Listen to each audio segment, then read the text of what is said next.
Welcome to Brainiac, the show that's a bit like a school science lesson, without the teacher, the classroom, or the science.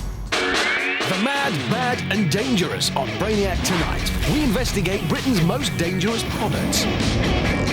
We test DIY spud guns with Brainiac boffin Jon Tickle. It's all downhill as Brainiacs take to the ski slopes. And down at the bar, we test old wives' tales about drinking. And hurrah! Another caravan bites the dust. But first, some stimulation thanks to electricity. Take one very large deserted warehouse. Introduce some low-amp, 9-volt electrical equipment, one Brainiac, and you have yourself an experiment. The current that these electrode pads will carry produces electrical impulses that will stimulate specific muscle groups.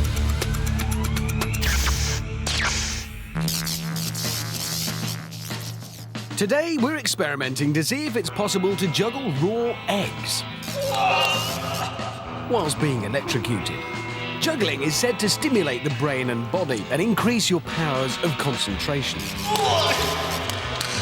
Our Brainiac has the 4 electrode pads attached to his arms. The coordinated use of the arms is essential to juggling successfully.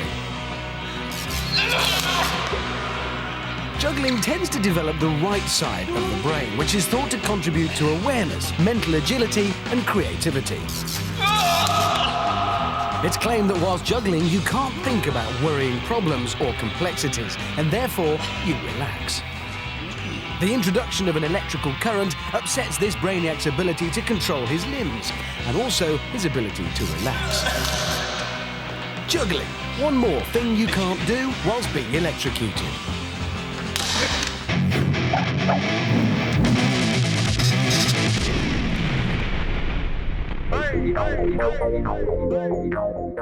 Here's one for you. How can you tell when sour cream goes bad?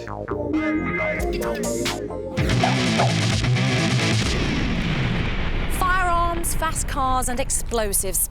These are things that are obviously dangerous.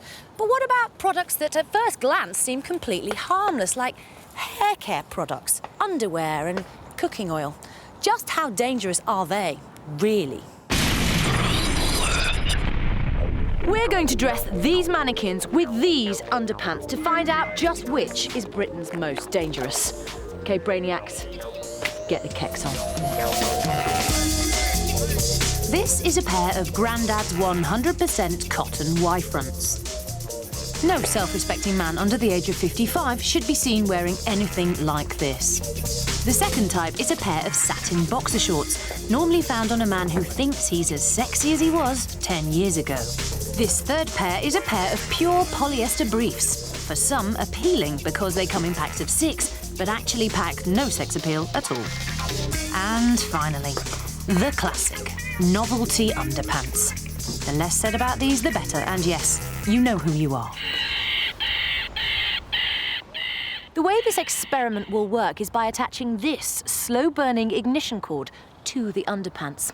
The cord will then be lit, and we'll see which pair is the first to go up in smoke. OK, is everybody clear? Stand back. 3, 2, 1, ignition.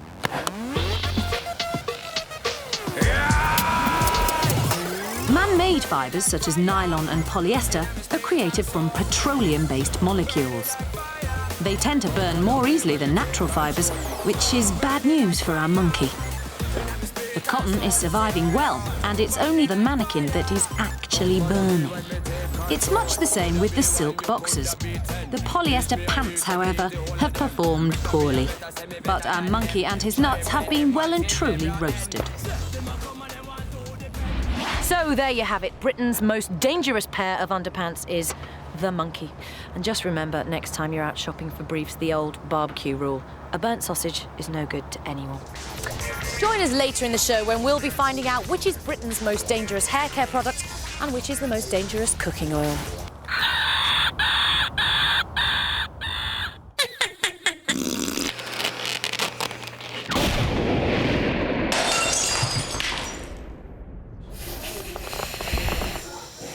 Hi, I'm watching, you're watching Brainiac.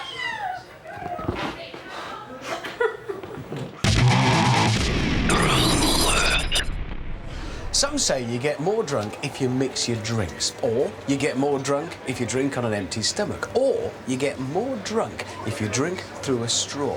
It's a free bar on Brainiac, as tonight we put boozing to the test. Being a Brainiac is not always a joyful experience.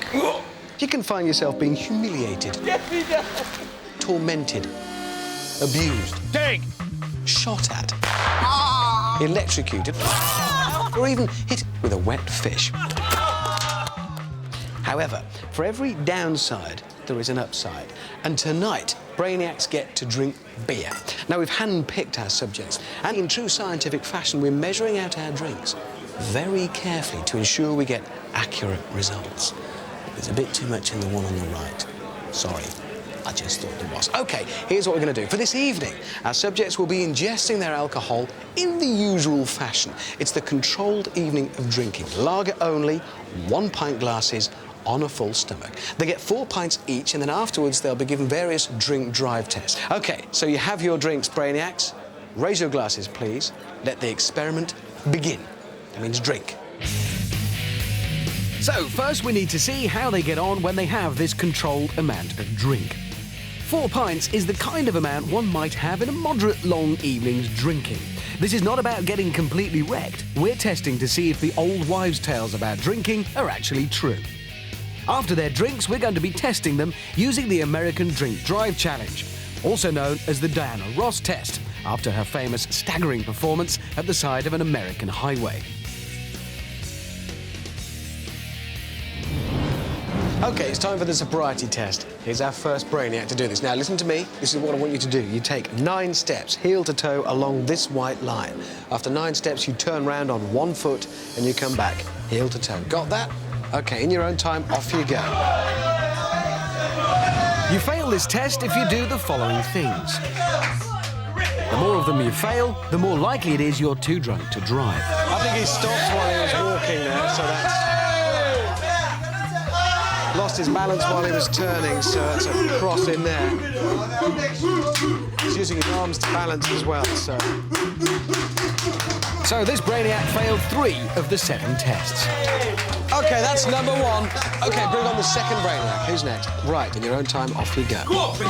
As everyone knows, girls tend to get more drunk than boys. Didn't touch heel to toe there, you see. On the same amount of drink.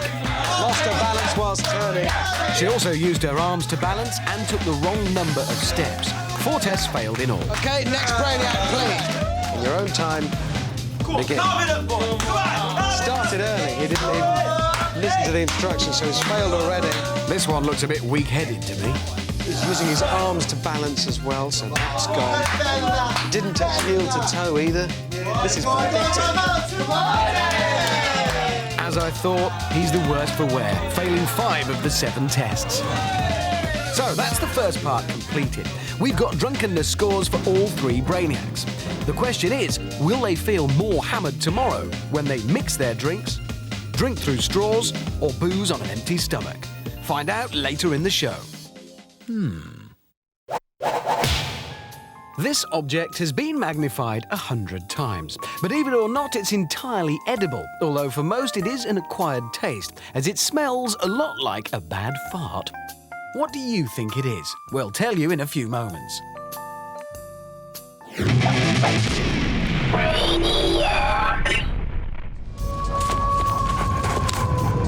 This is Brainiac, the science show which, if you invited it round for Sunday lunch, would play footsie with your mum.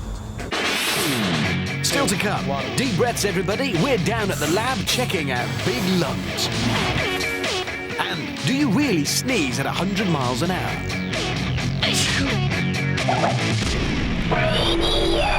But first, Earlier, we showed you this. It's been magnified 100 times. Often eaten with a glass of wine by people with no sense of taste, this is Stilton, otherwise known as mouldy cheese.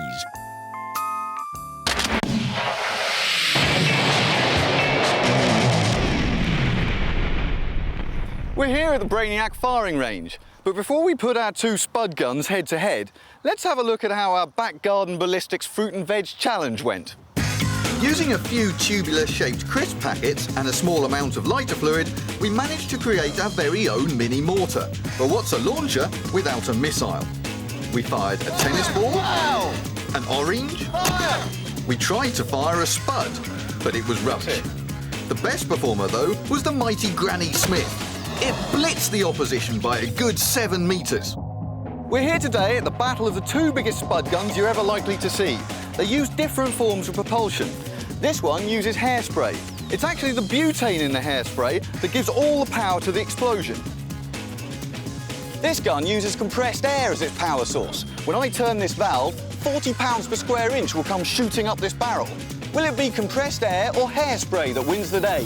First up, the hairdresser's friend. We're going to put a little spray of hairspray in the end. And then put the cap on tight. You can see the fuse wire in there ready to go. Next on its stand. And we're retiring to a safe distance again. Range is clear. Firing in 3, 2, 1, go! Oh! Oh, chips for tea. I'm taking this one home. Now, because we know how far the Spud went, 77.23 metres, and we know that our launch angle is 45 degrees, using some basic physics, we can work out some cool stuff like launch velocity and how high it went. Our Spud left the barrel at 27.5 metres per second, or just over 60 miles per hour. The physics also tell us that it reached a height of 19.29 metres. Yes, physics can be fun. Now let's see how well gun number 2 goes. Here's our compressed air gun. In goes the potato. It's a very snug fit. Now, our record so far is 77.2 metres. That's a big ask. Can we crank it up to about 50 pounds per square inch? Try, yeah. Excellent. Clear the range! Firing in 3, 2, 1. Oh, not bad. Not bad, but not good enough to beat the propellant provided by the hairspray. The launch velocity was much slower at 20.8 metres per second, which means our Spud only went 44.16 metres and reached a peak height of just over 11. So there we have it. In the battle of the Spud guns, the wimpy compressed air loses out every time to the raw power of butane. Go hairspray! Next time, we up the ante and take a step back in time with this cardboard cannon and a bowling ball.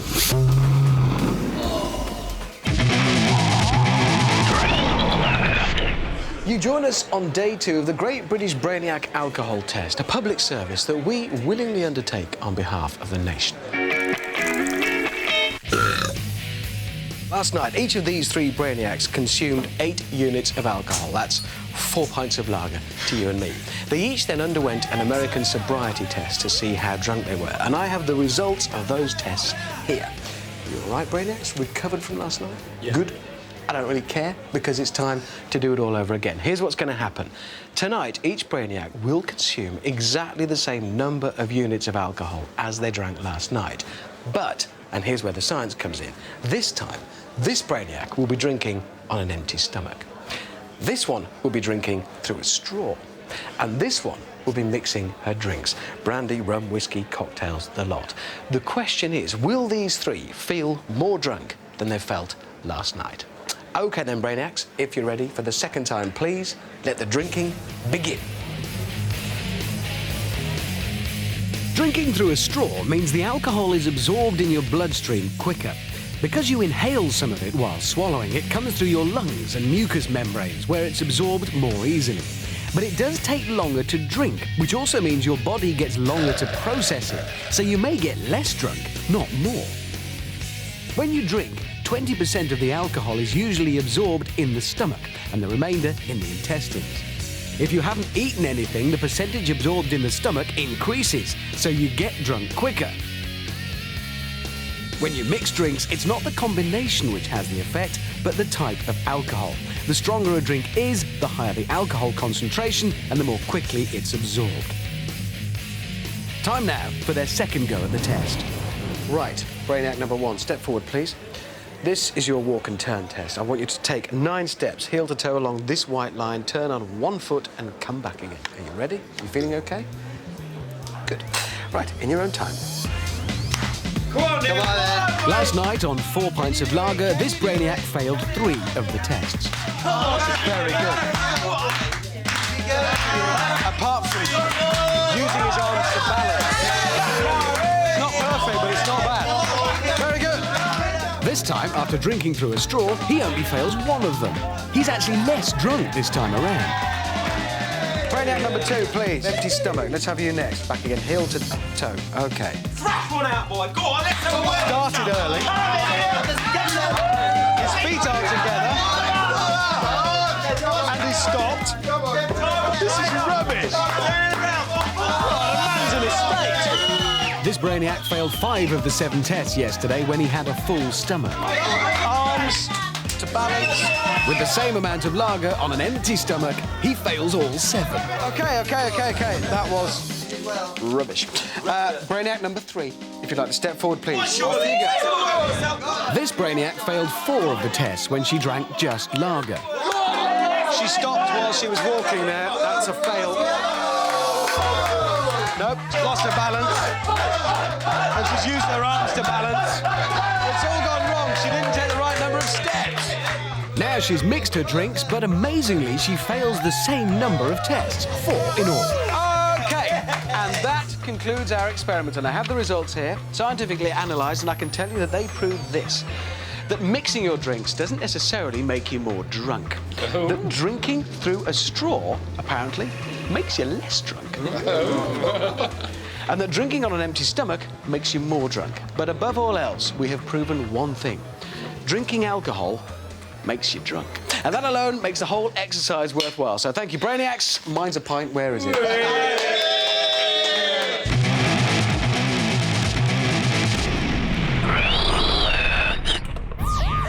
Every day in the Brainiac lab, our email inbox is flooded with suggestions for experiments from the great British public. The mad, the bad, and the downright stupid. Our dedicated research team go through each and every one of these suggestions and thoroughly assess them for their scientific value. Just a very few ideas actually go forward for testing. And if your idea is picked, be sure the Brainiac team will track you down. No science, mate. If you've written into Brainiac, we will find you. Today, we're in Mile End, grabbing fish salesman Tony Kenny and his fiancée, Steph. If you're lucky enough to be selected, then you too could be picked up in style by the Brainiac team and chauffeur-driven to our top-secret, state-of-the-art research laboratory. For all of you wannabe scientists out there, it's your chance to get really scientific. It's I Can Do Science Me with Charlotte Hudson. Today, it's Tony Kenny. Dear Brainiac, I want to find out, do you really sneeze at 100 miles an hour? Well, I don't know. Bit of a story behind this one. Apparently, a tragic childhood accident means that this Tony Kenny fellow only has 1 functioning nostril, so he can't actually sneeze. By all accounts, some high school incident involving a classroom door and his nose. Anyway, hence the love of his life being here to help. Apparently, she's big in the sneezing department. A track, 1 foot in length. He's going to see how long it takes for a ping-pong ball, propelled by Steph's sneeze, to travel the distance. Then it's all down to the maths. The equipment is set. Tony Kenny's fiancée is in position. Now, the sneeze.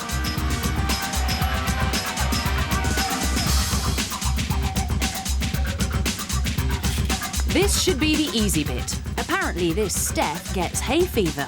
A brush on the nose from this pollen-stacked lily should do it then. Come on. Nothing.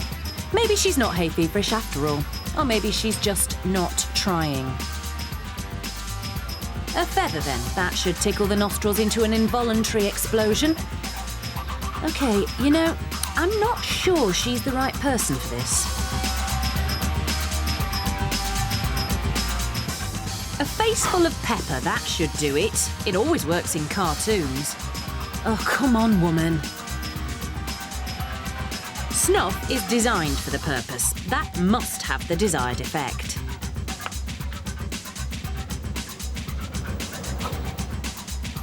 Ugh, why do we bother? Right, last chance. Sneezing powder. No sneeze, no trophy. At last, a real-life sneeze. Well done. Yeah, well done, love. So, let's see then. One sneeze and the ball travels the 1 foot in 0.4 of a second. Scaling that up, that's only 1.7 miles per hour. His name is Tony Kenny. He wanted to know if you really do sneeze at 100 miles an hour. The answer? No. I can do science, me. Yeah, she can do science, her. Throughout this series of Brainiac, we've asked some pretty important scientific questions. We've talked about physics, chemistry, and even biology. Yes, biology. We've asked whether it's better to be small or tall. And at this stage of the game, the tall guy has the edge. Big John is 7'3" and Little John is 3'11". This is Tall v Small, where we ask the question, which is best? We've already established that it's better to be tall when trying to negotiate your way down the busiest street in the world. And when taking part in a vigorous step aerobics class. However, if hide and seek is your game, then it's most definitely better to be small. Today's experiment involves 2 buckets of water and 2 identical, extremely dirty 4x4s. Yes, we're asking the question, is it better to be tall or small when washing your car? Our small guy has the advantage of being able to get to the lower sections of the car more easily than our tall guy. But will that be counteracted by the height of these vehicles? Big John has to bend those long legs to get down around the wheel arches, but Little John really has to stretch to get to the higher bit. The 7'3" stature of our tall guy now clearly helping him out with this task, as he's all over the vehicle. He's not even at full stretch, and he's cleaning up easily. Our small guy is giving it 100%, and there's no faulting the job he's doing. The lower half of the vehicle is starting to look good. Making sure his job is to the same standard, our tall guy is leaving nothing to chance.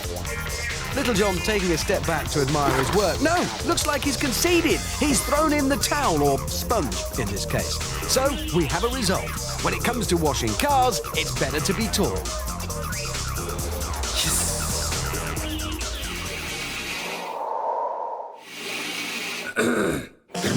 A diver, an opera singer, a page 3 stunner. Who's got the largest lungs? Down at the lab, we mean to find out as these 3 girls go up against each other in a blow-by-blow challenge. We're using the internationally approved blow-up-the-balloon test to work this one out. The longer the balloon, the bigger the lungs. 3, 2, 1, suck. Holding her breath for long periods of time are a necessary prerequisite for Susan Moore's line of work. Expect a strong showing.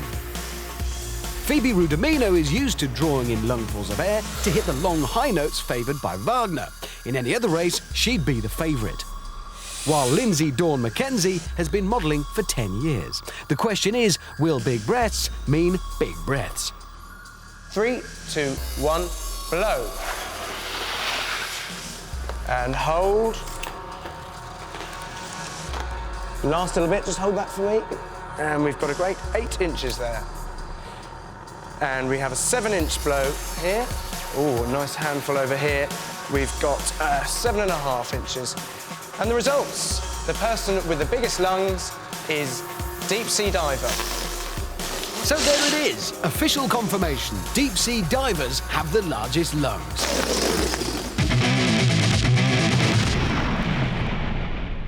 Earlier on in the show, we established that the monkey is Britain's most dangerous pair of pants. Ignition. 4 pairs of underpants were wired up to ignition cord and set alight. Cotton and silk, the natural fibres, fared much better in the flames than our man-made fabrics. But it was the cheeky monkey who ultimately failed to handle the heat. Now we're going to determine which hair care product should strike fear into the hearts of consumers.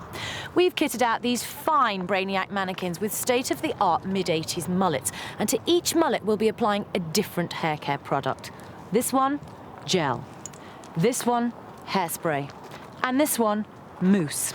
Once the applications have been made, we will then be exposing the mullets to a naked flame to see just which product is Britain's most dangerous.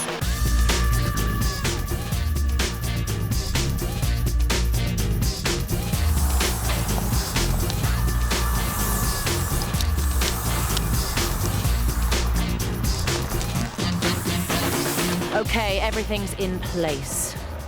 Burn.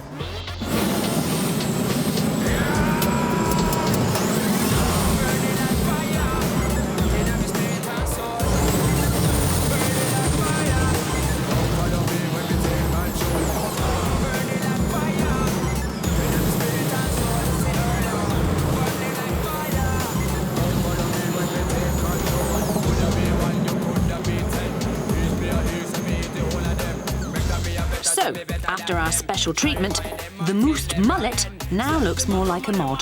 The mannequin with the gel shows no sign of damage at all, while the long, flowing hairsprayed locks are now more matte than mullet. Well, the evidence is pretty conclusive. If you value your mullet, avoid hairspray. Later on in the show, we'll be finding out which cooking oil is Britain's most dangerous. Things Jon Tickle's body can't do. Come in. Hello, Mr. Tickle. Would you stand over there, please?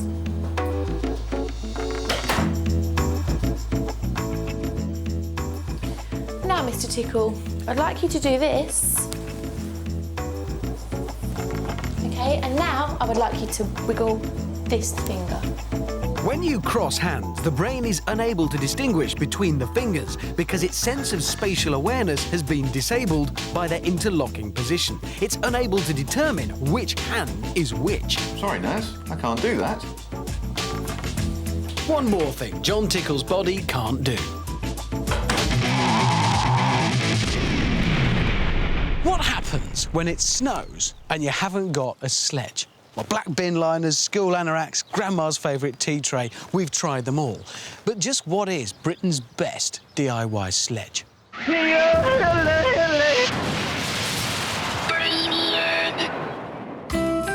Look at these, top-of-the-range designer sledges. And yes, they go fast all right. But at over 100 quid each and designed by top car engineers, they should. We haven't got £100, and even if we did, we wouldn't waste it on a slidey thing. Because we've got our own toys. The question is, can any of them go faster than this lot? 14.6 seconds to beat then.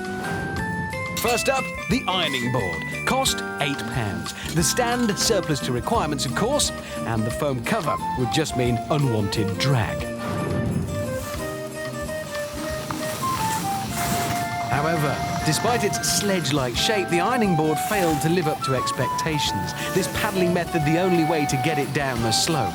The front blade digging into the snow all the way. It came in at 20.8 seconds. Bit crap, really. Tea trays, £3 each, might stand more of a chance. We're going to try 3 types. Plastic, steel and wood. Though clearly not designed for the purpose, trays make a good showing early on. Plastic an early faller, leaving metal and wood to battle it out. Wood struggles halfway down, but is in luck as metal comes a cropper, so he comes through unexpectedly to take the load. A slow run though, 17.7 seconds. Bit late for that, mate. The race is over. Join us later in the show to see whether we can beat that time with some of the more unusual household items.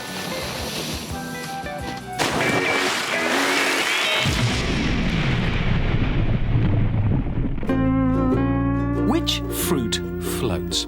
Featuring Professor Myang Lee and her big basket of fruit. Today she's got a small but firm lychee. So what's your guess? Will it sink or will it float? We'll give you a few moments to argue about it and give you the answer in just a moment.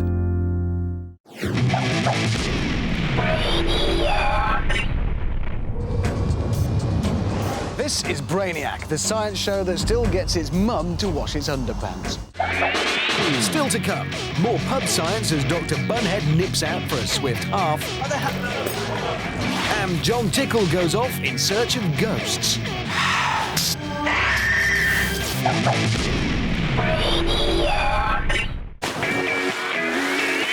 But first... Earlier, Professor Mayang Lee posed the question, does her small but firm lychee sink or float? Yes, lychees sink, like a stone.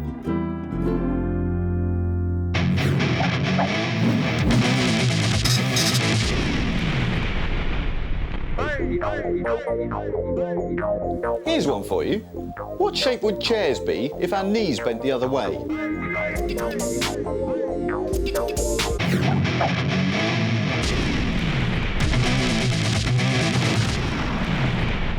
Welcome back to the Brainiac testing site as we go in search of Britain's most dangerous.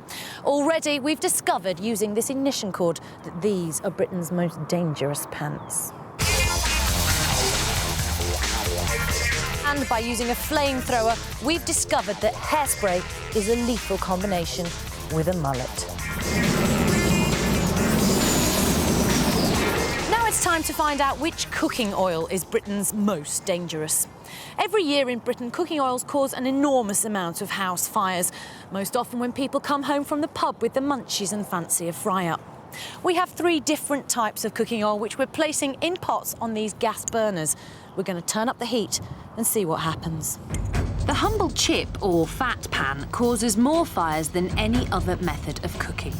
The 3 oils we're testing are vegetable, olive and sunflower oil. Left unattended, the oil overheats. The first sign of it being too hot is smoke.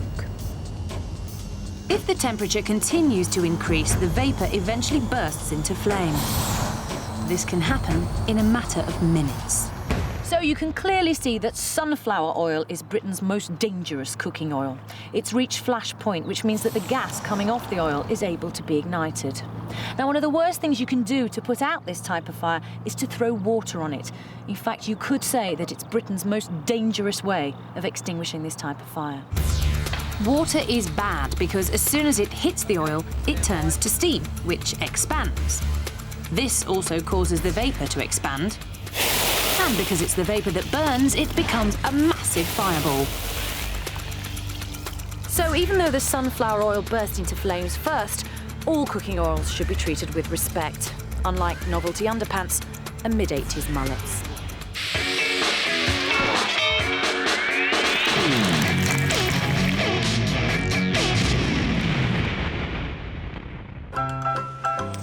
Pub science, the Brainiac alternative to real ale.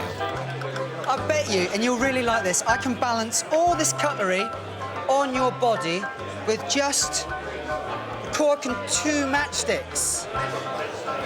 Seriously, look, watch. Yeah, no, all I do is clip those 2 together like that, and 1 matchstick in here. Give us your first hand, hold it up like that, finger up. There's the first one, balancing. Tell you I'm impressed already. Here's the other one. The other hand. We'll ignore that and wait there. Supposed to fall? No, it's not supposed to fall. Still, keep still. That's it. We're nearly there. You're doing brilliant. Here we go. Oh, go on, go on. Yes, it worked. I am a genius. It's good, isn't it? Have a cup, please. I've told you twice. I've had once and Let me back, you pig! I'm coming back! Let me back!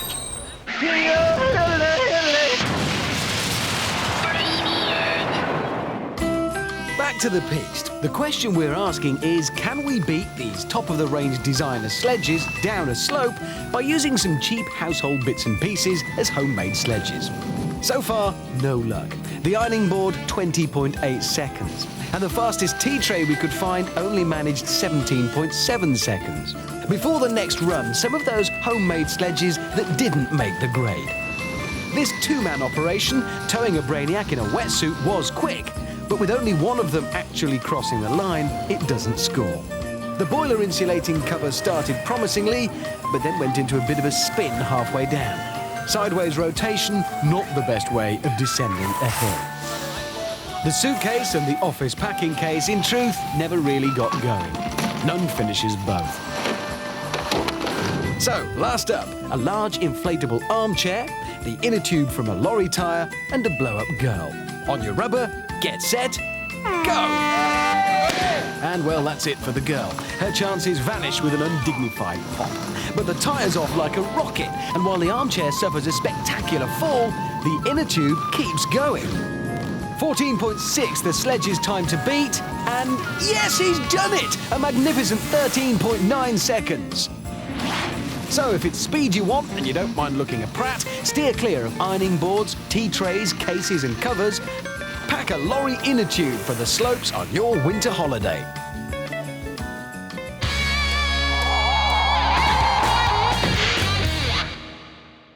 In 1983, leather and lace glam rockers Twisted Sister sang "You Can't Stop Rock and Roll."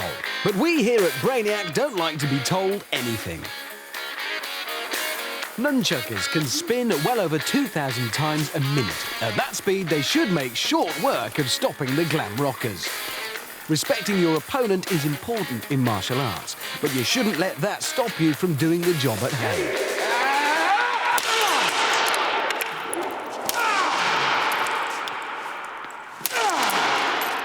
Can't stop rock and roll? You can with some nunchuckers.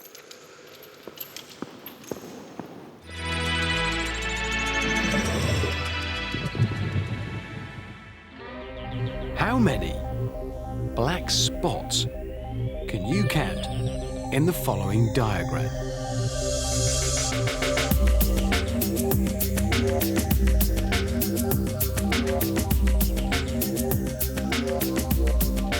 How about a helping hand? Let's change the background colour. The answer? There are no black spots. The reason you think there are, to be honest, scientists don't know, and neither do we.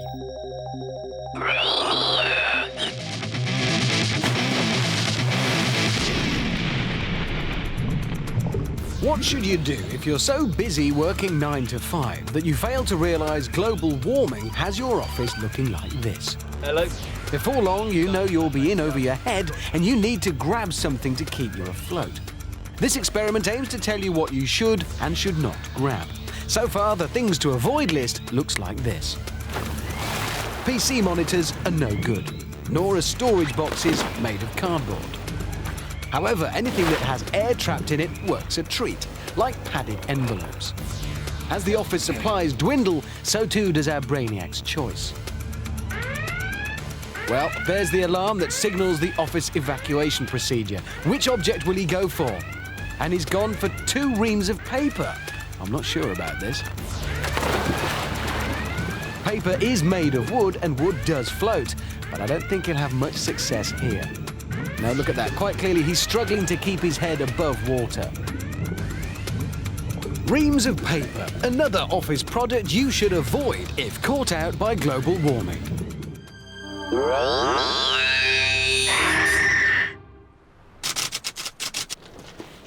For years, we've been fascinated by the question, are there ghosts?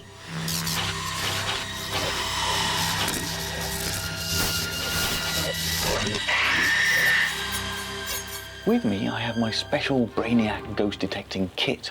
A sleeping bag, extra powerful torch, night vision camera, divining rods, and this special gizmo. Apparently, ghosts give off an electromagnetic field, so if it goes off, either I'm beneath a power line or we've got company. The kit's in the back. All we need now is a haunted house. I'm not the kind of chap to believe in ghosts and ghouls and all that nonsense. But when it's way past the witching hour and you're wandering the corridors of one of the most spook-filled buildings in Britain, even a hard-bitten cynic like me gets a chill down the spine. If there are ghosts lurking around in this old dump, then it's my job to find them. I don't believe in ghosts. I don't believe in ghosts. I don't believe in ghosts. I don't believe in ghosts. According to legend, the daughter of the head of this Masonic school was killed horrifically in this very corridor, and she stalks the students to the present day. OK, let's start ghostbusting. Now, these divining rods are meant to detect the electromagnetic presence of the ghost. They're also used for detecting water, so I don't hold much truck with them. The rods are meant to point in the direction of the energy they detect. So if you come across a ghost, they're meant to react. Ooh. And look what happens when I walk down the corridor. Was this just a reaction to the muscles in my hand? Could it be the water pipes? Well, they're moving. Or have I really come across a ghost? OK, the jury's out on the divining rods. Time to try something a bit more high-tech. And where better to try than the abandoned classroom? Apparently this is the very desk at which that poor girl sat. But I'm not reading any activity on my fancy electromagnetic ghost detector. Again, have I detected something? These devices are meant to detect electromagnetic emissions given off by ghosts. Or maybe it's just reacting to my mobile phone trying to pick up a signal. That's enough ghost busting for one night. I'm going to get my head down and see if anything comes to visit. I still don't believe in ghosts, but as I prepare for bed, something doesn't feel quite right. Oh, what was that? Oh, I've had enough. There's far too many strange things going around here. Even a rationally minded person like me is prone to leaps of the imagination. I don't think I've proved anything either way.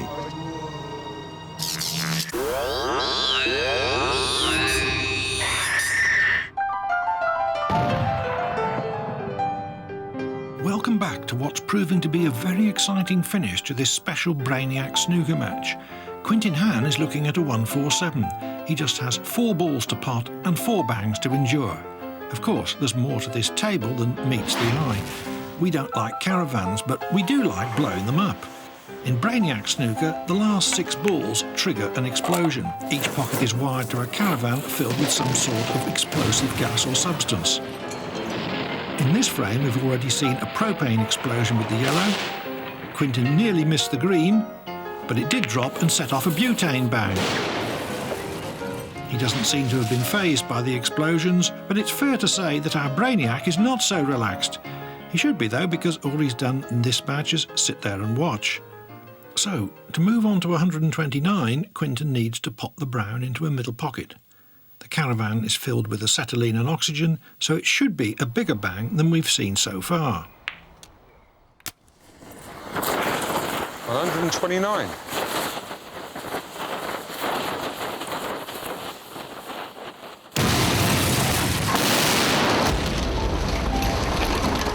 Was massive.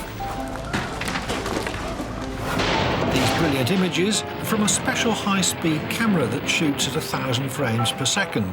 That's 975 more frames than normal, so that gives us the chance to enjoy the caravan's destruction to the full. Acetylene gas is used in applications such as welding. It's a gaseous hydrocarbon. It's colourless and has a strong garlic odour. It's unstable, highly combustible and produces a very hot flame when combined with oxygen. You can clearly see the destruction it's caused. It also gives the referee a little work to do, clearing up the table. There are now only 3 balls, 3 pockets and 3 explosions standing in the way of Quintin's 147.